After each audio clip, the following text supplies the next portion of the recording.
ஓம் ஸ்ரீ குருப்யோ நமஹ. மகாபெரியவா பாதம் போற்றி. விநாயகர் ஸ்லோகம்.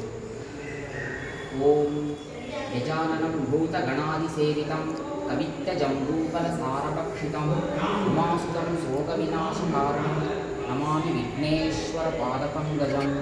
மூஷிகவாகனமோதகரத்னவிலம்பிதசூத்திர வாமன ரூப மகேஸ்வர புத்திர விக்ன விநாயக பாத நமஸ்தே. குருவாழ்க குருவே துணை. இன்னைக்கு இதுவரைக்கும் நம்ம அபிராமி நம்ம பார்த்துன்னு வந்துருக்கோம். இன்னைக்கு நம்ம 6வது பாடலை பார்க்க போகிறோம். இந்த 6வது பாடலை பார்க்கறதால என்ன பண்ணனா, நம்ம தொடர்ந்து ஜபம் தியானம் இதெல்லாம் செய்கிறதுனால அதுக்குண்டான பூரண பலன் நமக்கு கிடைக்கும். அது இந்த பாடல் பாடுறது மூலமாக நமக்கு அது அந்த பலன் நமக்கு கிட்டும்.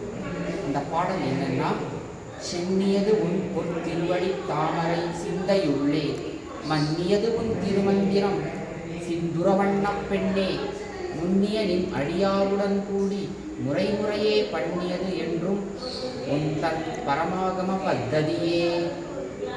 இந்த பாடலுடைய பொருள், செக்கச்சிவந்த திருமேனி திகழும் அபிராமி அன்னையே, உன்னுடைய ஒளிமிகும் திருவடி தாமரை பூத்த பாதங்கள் என் தலைமேல் திகழ்கிறது. உன் மூல திருமந்திரம் என் நெஞ்சில் ஒலித்து கொண்டிருக்கிறது. உன்னை தினம் தொழும் திருவடியார்களுடன் கலந்து ஆராய்ந்து எந்நேரமும் நான் பாராயணம் செய்வது நின்னை ஏற்றி புகழும் ஆகம நிலையே ஆகும். இதுதான் இந்த பாடலுடைய பொருள். இந்த பாடலை இன்னொரு முறை பாடுறேன். சென்னியது உன் பொற் திருவடி தாமரை சிந்தையுள்ளே மன்னியது உன் திருமந்திரம் சிந்துரவண்ண பெண்ணே முன்னியனின் அடியாருடன் கூடி முறைமுறையே பண்ணியது என்றும் உன் தன் பரமாகம பத்ததியே.